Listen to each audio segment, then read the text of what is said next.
कोल्हापुरातल्या राजेंद्रनगरमधील जयभवानी क्रीडा आणि सांस्कृतिक मंडळ प्रणीत स्वामी बॉईजच्या वतीनं दरवर्षी गणेशोत्सव मोठ्या उत्साहात साजरा करण्यात येतो। मंडळानं पर्यावरण संवर्धनाच्या दिशेनं पाऊल टाकत जलप्रदूषण टाळण्यासाठी कायमस्वरूपी फायबर गणेश मूर्ती बसवण्याचा निर्णय घेतला होता।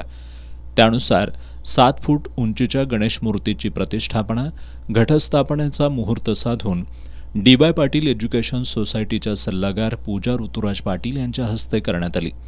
यावेळी त्यांच्या हस्ते विधिवत पूजा आणि आरती करण्यात आली। त्यानंतर त्यांच्या हस्ते महाप्रसादाचंही वाटप करण्यात आलं। गणेशोत्सवात मूर्तीची मिरवणूक काढून पुन्हा ती आहे त्या जागेवर विराजमान करून छोट्या उत्सव मूर्तीचं विसर्जन करण्याचा निर्णय मंडळानं घेतलाय।